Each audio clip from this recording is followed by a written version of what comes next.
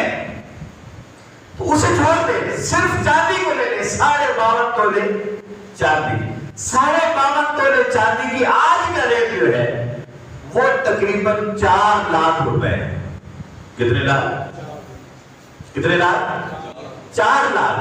تو گویا جب قربانی کا دن آئے گا، عید کا دن آنے والے کا 27 28 اور 29 تاریخ کو، ان 3 دنوں میں آپ کے پاس 4 لاکھ روپیہ ہونا چاہیے۔ پہلے دن نہیں تو قربانی نہیں، دوسرے دن 4 لاکھ ہے تو قربانی واجب ہوگی، دوسرے دن نہیں ہے تو قربانی نہیں، تیسرے دن 4 لاکھ آ گئے تو قربانی واجب ہوگی۔ اب دیکھنا یہ ہے کہ کس کے پاس 4 لاکھ روپے ہیں؟ جن کے پاس ہے ان پر قربانی واجب ہے، جائز نہیں، ان پر واجب ہے۔ باقی اگر کوئی کرے استحسان، مستحب ہے، کرے اپنی جان کو مشکل میں ڈال کر، قربانی کا کوئی فائدہ نہیں۔ ایک شوہر کے لیے اپنی اور باپ کے لیے اپنی بیوی اور بچوں کو پالنے سے بڑی قربانی کوئی نہیں، اس لیے اپنے گھروں کو خیال کریں اور اپنے چادر کو دیکھیں کہ آپ قربانی کر سکتے ہیں۔ اس سے مطلب یہ نہیں کہ قربانی کرنی نہیں، کرنی ہے، مگر واجب اس پر ہے جس کے پاس 4 لاکھ روپیہ ان 3 دنوں میں کسی وقت آ جائے۔ یہ ہے واجب، مسلمان ہو، عاقل ہو، بالغ ہو، مقیم ہو، یعنی سفر میں نہ ہو، اپنے گھر پہ ہو، ان پر زکوٰۃ واجب ہے۔ اس کے علاوہ مستحب ہے، مستحسن ہے، اچھا عمل ہے، اگر کوئی کرتا ہے، گنجائش بنتی ہے اور کر لیتا ہے تو اس پر ہے، وہ کر سکتا ہے، لیکن واجب اس پر نہیں ہے۔ ہاں ایک اور بات سن لیں کہ گھر میں باپ بھی کمانے والا ہے، ماں بھی، اس کی بھی ملازمت ہے، اس کی الگ، اس کے پاس زمین ہے، جائیداد ہے، وہ صاحب نصاب ہے، تو شوہر اپنی کرے گا اور بیوی اپنی کرے گی۔ اب بیٹا ہے، بیٹا ملازم ہے کہیں یا اپنی دکان کاروبار ہے تو وہ اپنی کرے گا، چاہے وہ شادی شدہ ہے اور چاہے شادی شدہ، جو صاحب نصاب ہوگا وہ اپنی قربانی خود کرے گا، اس کے پیو کے سے لڑی ابا جانے دوسنا کم جانے، تو وہ بات نہیں ہے، جو صاحب نصاب ہے گھر میں، جو صاحب نصاب ہے اس پر قربانی کرو، جو صاحب نصاب ہوتا ہے۔ اگر بندے کو 4 لاکھ نہیں، اتنا مال ہو اس کو، وطنی قربانی ہے نا؟ جی جانور پر کھولے تو اتنا سرمایہ کھولے، 4 لاکھ روپے تو ہونا ضروری نہیں ہے، 4 لاکھ کا مال آپ کے پاس ہونا، جس نے 4 5 6 گائے بچی رکھی ہیں، بکریاں رکھی ہیں، یہ امیر ہے کہ اس ٹائم 4 میں کو کون میں تو بڑی ہے، ایک بھی نہیں کرنا۔ 4 لاکھ روپے نقد ہے یا اس کی مالیت کی کچھ ہے آپ کے پاس موجود ہے، یہ تو کلیئر بات ہے نا، یہ تو محقق ہوئی نا، یہ 4 لاکھ نقد ہے یا اس کی مالیت کی کوئی چیز ہے، یا آپ مثلا دکاندار ہیں، 4 لاکھ نقد نہیں ہے، کچھ دیتے رہتے ہیں، ادھار دیتے ہیں، جو ادھار چلتا ہے، تو اب ظاہر ہے اس میں سے آپ کو اخراجات نکلتے ہیں، تو حاجات اصلیہ کے علاوہ آپ کے پاس اتنی رقم بنتی ہے، یہ بن جانے کا امکان ہے، تو پھر تو قربانی بن جاتی ہے، یہ بن جانے کا امکان ہے، یعنی ادھار آپ کے پاس ہے لیکن آپ کو پتہ ہے کل پرسوں مل جائے گا، تو وہ اب آپ پتہ ہے، یقین ہے کہ 1 مہینے تک مثلا مل جائے گا، تو آپ صاحب نصاب ہے، کسی کو دے رکھا ہے تو وہ آپ کا نصاب میں شامل ہے۔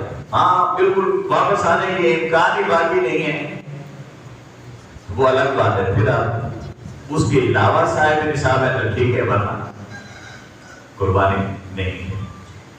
تو ایک تو یہ ہم نے اس حوالے سے گفتگو کر لی کہ پہلے تو اپنے من کو پاک کریں، اپنے نفس کو پاک کریں، اپنے باطن کو پاک اور پاکیزہ کریں، یہ تب قربانی ہوتی ہے۔ اللہ رب العزت نے کیا فرمایا ہے قرآن کریم میں، لَن يَنَالَ اللَّهَ لُحُومُهَا وَلَا دِمَاؤُهَا وَلَٰكِن يَنَالُهُ التَّقْوَىٰ مِنكُمْ، اللہ کو تمہارے جانوروں کے گوشت اور ان کے خون نہیں پہنچتے، اس سے کیا پہنچتا ہے؟ تمہارا خلوص نیت پہنچتا ہے۔ خلوص تو ہم خلوص نیت ہی تو ہوتا نہیں، باقی ساری چیزیں ہوتی۔ تو اصل توجہ کس پر دینی ہے؟ جانور جیسا بھی ہو، آپ نے اپنی گنجائش کے مطابق لے لیا، اللہ نے قبول کر لیا، اور قربانی آقا نے فرمایا اس کا خون ابھی زمین پر نہیں گرتا کہ آپ کا خلوص آسمان پر پہنچ جاتا ہے، عرش پر پہنچ جاتا ہے۔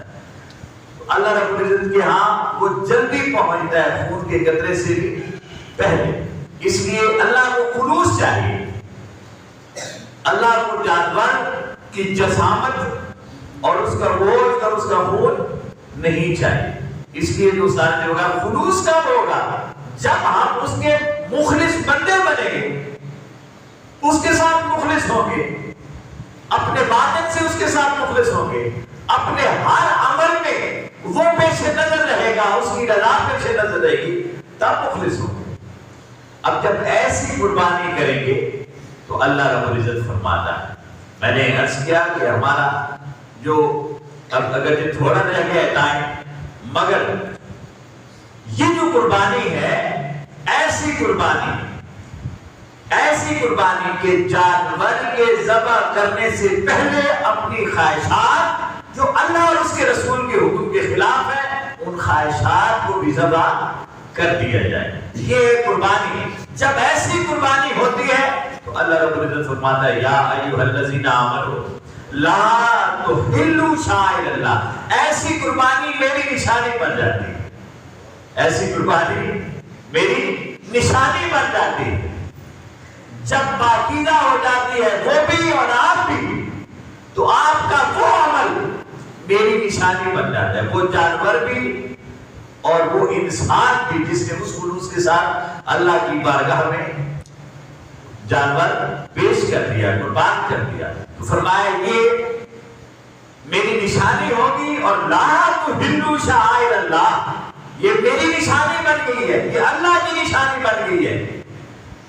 اور لا تحلوا، میری نشانیوں کی بے حرمتی نہیں کرنی، میری نشانیوں کی بے حرمتی نہیں کرنی۔ تو یہ جو قربانی کا جانور ہوتا ہے اللہ رب العزت نے اس جانور کو بھی اپنی نشانی بنا دیا۔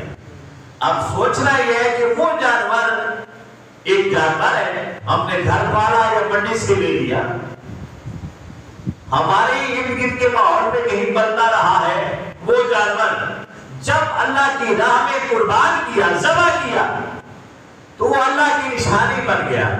تو جس کی یاد میں وہ ذبح کیا وہ ہستی کیوں اللہ کی نشانی نہیں ہوگی؟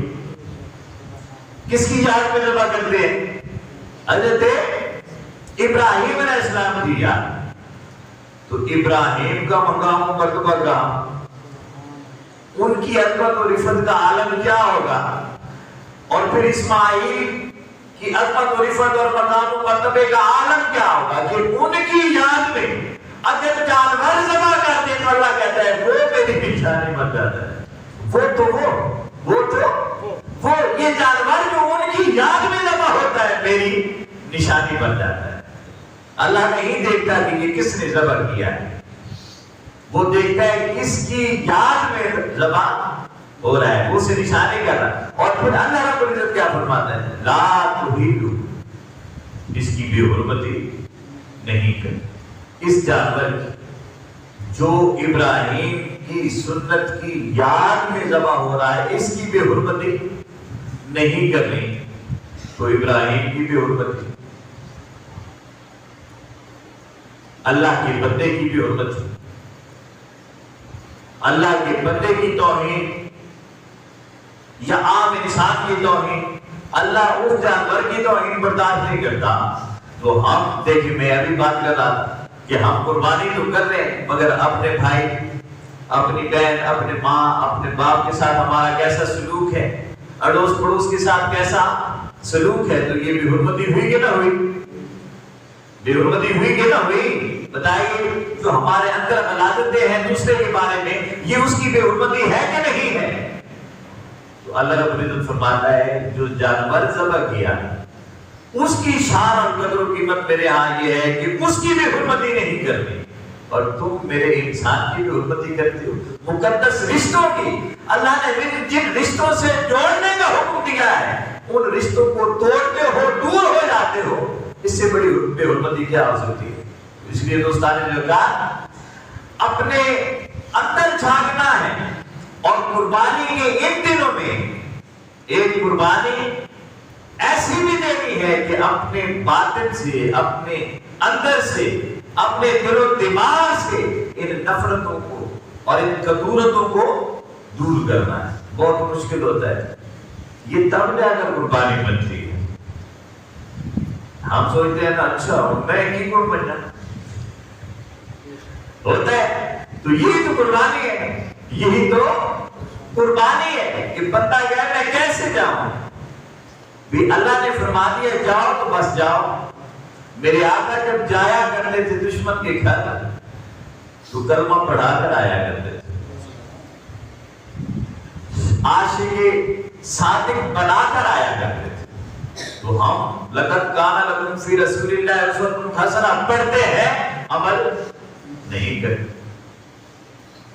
تو صرف پڑھنا تو نہیں، یہ ہمارا نصاب ہے، اس کے مطابق عمل بھی کرنا ہے۔ رسول کائنات کی سیرت کو اپنانا بھی ہے۔ جب اپنائیں گے تو وہ کرتے جائیں گے جو مصطفیٰ کرتے گئے، اور اس سے بچتے جائیں گے جس سے مصطفیٰ دور رہے۔ تو فرمایا یہ اللہ کی نشانیاں ہیں، ایمان والوں میں ان کی بے حرمتی نہیں کرنی۔ اور پھر دیکھیے وَالشَّهْرُ الْحَرَامُ، یہ جو محترم مہینے ہیں ان مہینوں کی بھی بے حرمتی نہیں کرنی۔ وہ مہینے کون سے ہیں؟ محرم، صفر، ذوالحج اور رجب، یہ 4 مہینے، 12 مہینوں میں سے یہ 4 مہینے ہیں جن 4 مہینوں میں اللہ رب العزت نے اہل ایمان کو، خود صحابہ اور مصطفیٰ جس میں شامل ہیں، ان 4 مہینوں کی اتنی حرمت ہے اللہ کے ہاں کہ ان 4 مہینوں میں جنگ سے منع فرما دیا، باطل کے خلاف جنگ سے، کہ یہ حرمت والے مہینے باطل کے خلاف کسی جنگ نہیں کرتی، اتنی، کیونکہ اللہ کے 4 مہینے اس نے محترم کر دیے۔ پھر کہا والہدیہ، اور جانور ذبح جو کرنا ہے قربانی کے لیے، اس جانور کی بھی حرمت